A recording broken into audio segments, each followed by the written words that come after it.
প্রিয় দর্শক বন্ধুরা, এই মুহূর্তে আমরা চলে এসেছি সিএসসির যে নতুন রেজিস্ট্রেশনের যে প্রসেস রয়েছে বা নতুন ওয়েবসাইটকে যে তৈরি করা হয়েছে সেই ওয়েবসাইটে। এর আগেও কিন্তু আমরা একটি নোটিফিকেশন দিয়েছিলাম। এবার কিন্তু যে সমস্ত বন্ধুরা আপনারা সিএসসির জন্য রেজিস্ট্রেশন করবেন, রেজিস্ট্রেশন যদি আপনি সম্পূর্ণ সঠিকভাবে করতে পারেন সেক্ষেত্রে কিন্তু এবার আপনার যে আইডি সেটা আধা ঘন্টা থেকে 1 ঘন্টার মধ্যেই কিন্তু আপনার আইডি অ্যাপ্রুভ হয়ে যাবে এবং জেনারেট হয়ে যাবে। আপনার যে রেজিস্ট্রেড ইমেল রয়েছে সেই ইমেলে কিন্তু সিএসসি আইডি এবং পাসওয়ার্ড সেন্ড করে দেওয়া হবে। আজকে আমরা সম্পূর্ণ প্রসেসটি দেখে নেব কীভাবে আপনারা নতুন সিএসসি আইডির জন্য রেজিস্ট্রেশন করবেন। তার সাথে সাথে কিন্তু অবশ্যই যে সমস্ত ডকুমেন্টসগুলোর প্রয়োজন হবে, যেমন এখানে অ্যাপ্লিকেশন বা আবেদন করার জন্য আপনার সমস্ত ডকুমেন্টসের সাথে সাথে কিন্তু বেশ কিছু গুরুত্বপূর্ণ ডকুমেন্টস রয়েছে, যেমন আইএবিএফ সার্টিফিকেট অবশ্যই থাকতে হবে, টেক সার্টিফিকেট অবশ্যই থাকতে হবে, পুলিশ ভেরিফিকেশন সার্টিফিকেট অবশ্যই থাকতে হবে। তাহলেই কিন্তু আপনি অ্যাপ্লিকেশন বা আবেদন করতে পারবেন। এখানে আসার পরে দুইটা অপশন রয়েছে, মাই অ্যাকাউন্ট রয়েছে, অ্যাপ্লাইয়ের একটি অপশন রয়েছে, এখানে নিউ রেজিস্ট্রেশনের অপশন রয়েছে। এখানে ক্লিক করা মাত্রই কিন্তু পরবর্তী স্টেপে বা পরবর্তী রেজিস্ট্রেশনের যে পেজ রয়েছে সেই পেজে নিয়ে যাওয়া হবে এবং অ্যাপ্লিকেশন বা আবেদন করার পর এখানে চেক স্ট্যাটাস বলে একটা অপশন রয়েছে। এখানে ক্লিক করে খুব সহজেই কিন্তু আপনি আপনার অ্যাপ্লিকেশনের যে স্ট্যাটাস সেটা চেক করতে পারবেন। এখানে নিউ রেজিস্ট্রেশনে ক্লিক করা মাত্রই পরবর্তী পেজ, এই ধরনের পেজ আপনাদের সামনে চলে আসবে। যে সমস্ত ডকুমেন্টসগুলোর প্রয়োজন হবে তার লিস্ট কিন্তু এখানে দেওয়া রয়েছে এবং কতগুলো স্টেপ আপনাকে কমপ্লিট করতে হবে সমস্ত বিষয় নিয়ে কিন্তু এখানে সব কিছু রয়েছে। অবশ্যই একবার দেখে নেবেন। দেওয়ার পরে এখানে আপনারা নিচের দিকে চলে আসবেন, টার্ম অ্যান্ড কন্ডিশন যেটা রয়েছে সেটাকে অ্যাকসেপ্ট করার পরেই কিন্তু আপনারা স্টার্টে ক্লিক করে দেবেন। স্টার্টে ক্লিক করা মাত্রই এই ধরনের পেজ আপনাদের সামনে চলে আসবে। এখানে ইন্ডিভিজুয়ালটাই আমাদেরকে সিলেক্ট করে রাখতে হবে। এখানে 6টা স্টেপ কমপ্লিট করতে হবে। প্রথম যে স্টেপ রয়েছে অ্যাপ্লিকেশন টাইপটা আমাদেরকে সিলেক্ট করতে হবে, অথেন্টিকেশন ডিটেলস আমাদেরকে দিতে হবে, ব্যাংকিং ডিটেলস দিতে হবে, ডকুমেন্টস আপলোড করতে হবে, প্রিভিউ রয়েছে। তারপরে আমাদের যে কাজটি করতে হবে প্রিভিউ অ্যান্ড সাবমিট করার পরেই কিন্তু আমাদের অ্যাপ্লিকেশন সাকসেসফুলভাবে সাবমিট হয়ে যাবে। পরবর্তী স্টেপে সিএসসির যে অ্যাপ রয়েছে সে অ্যাপ ডাউনলোড করে ভিডিও কেওয়াইসি অবশ্যই জিও ট্যাগিং ভিডিও কমপ্লিট করতে হবে। ইন্ডিভিজুয়াল সিলেক্ট করার পরেই কিন্তু এখানে দুইটা ডকুমেন্টসের যে আইডি সেটা ভ্যালিড করতে হবে, অর্থাৎ টেক সার্টিফিকেটের যে নাম্বার রয়েছে সেই সার্টিফিকেট নাম্বার এখানে আপনাকে ভ্যালিড করতে হবে এবং তারপরেই কিন্তু আইএবিএফ যে সার্টিফিকেট নাম্বার রয়েছে এখানে বিসিবিএফ সার্টিফিকেট বলতে এখানে আইএবিএফ সার্টিফিকেটের নাম্বার এখানে অবশ্যই আপনাকে ভ্যালিড করতে হবে। এখানে নাম্বারগুলোকে দেওয়ার পরে ভ্যালিডে ক্লিক করা মাত্রই কিন্তু আপনার যে সার্টিফিকেট নাম্বার সেটা ভ্যালিড হয়ে যাবে এবং অটো ফেচ হয়ে যাবে আপনার টেক সার্টিফিকেট যে ডিটেলস রয়েছে সেই সার্টিফিকেটের সমস্ত ডিটেলস এখানে অটো ফেচ হয়ে যাবে।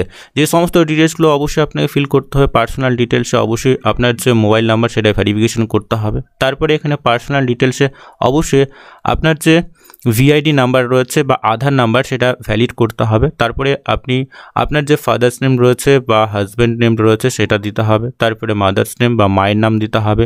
তারপরে এখানে ম্যারিটাল যে স্ট্যাটাস রয়েছে সেটা সিলেক্ট করতে হবে। এখানে যে ক্যাটাগরি রয়েছে সেগুলো সিলেক্ট করতে হবে।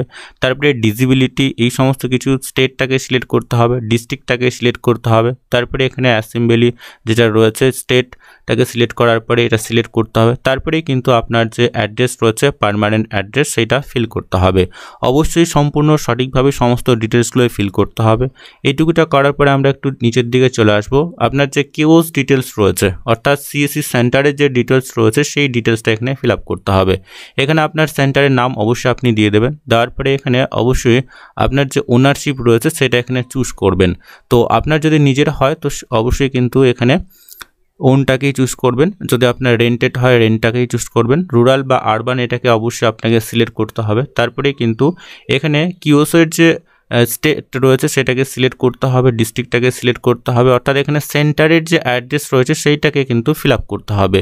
পিনকোড দেওয়ার পরে এখানে ক্যাপচা দিতে হবে। ক্যাপচা দেওয়ার পরে এখানে অবশ্যই টার্ম কন্ডিশন অ্যাকসেপ্ট করার পরে আমরা নেক্সটে চলে আসবো।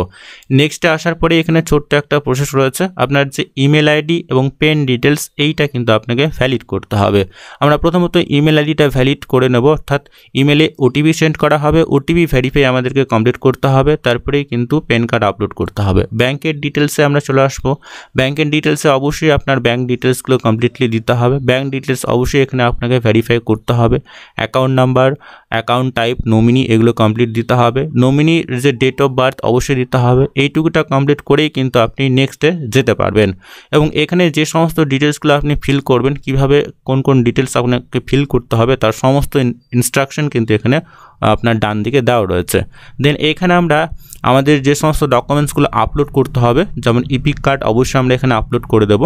ইপিক কার্ড এবং আধার কার্ড অবশ্যই এখানে আমরা আপলোড করব, এবং এই সমস্ত ডকুমেন্টসগুলো যেগুলো আপনি আপলোড করবেন, আপনার সমস্ত ডকুমেন্টসে কিন্তু আপনার নেম বা আপনার সমস্ত ডিটেলস যাতে মিসম্যাচ না হয়, আপনার যে টেক্সট সার্টিফিকেট নাম্বার রয়েছে বা আপনার যে IABF সার্টিফিকেট নাম্বার রয়েছে, সেই যে IABF সার্টিফিকেট বা সার্টিফিকেটের যে নেম রয়েছে, আপনার ডিটেলস রয়েছে, সেগুলো যাতে আপনার যে পার্সোনাল ডিটেলস রয়েছে যেমন ইপিক কার্ড বা আধার কার্ড, এই সমস্ত ডিটেলসে যাতে মিসম্যাচ না হয়, বা ব্যাংকের যে ডিটেলস রয়েছে, এই সমস্ত ডিটেলসগুলো কিন্তু অবশ্যই আপনারা একবার দেখে নেবেন। প্যান কার্ড অবশ্যই আপনাকে আপলোড করতে হবে, ব্যাংকের ডিটেলস বা ব্যাংকের যে চেকবুক রয়েছে ক্যান্সেল চেক সেটা আপলোড করতে হবে।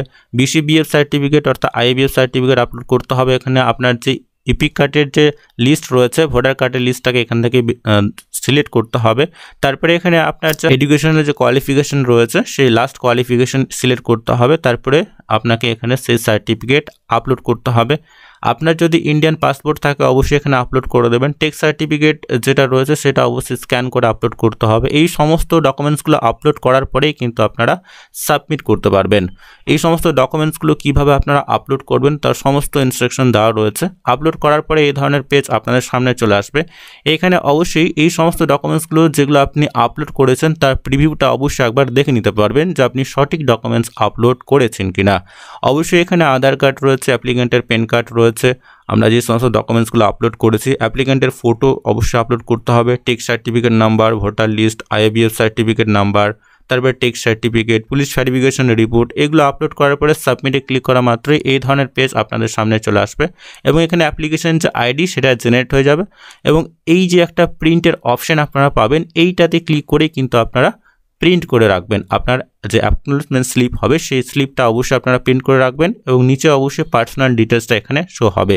অ্যাপ্লিকেশনের যে নাম্বার রয়েছে অর্থাৎ রেফারেন্স যে নাম্বার রয়েছে সেই নাম্বার দিয়েই খুব সহজেই কিন্তু আপনারা আপনাদের অ্যাপ্লিকেশনের স্ট্যাটাস চেক করতে পারবেন। এরপরে আপনারা এখান থেকে খুব সহজে অ্যাপ্লিকেশনের স্ট্যাটাস চেক করতে পারবেন। এরপরেই কিন্তু আপনাকে ভিডিও কেওয়াইসি কমপ্লিট করতে হবে।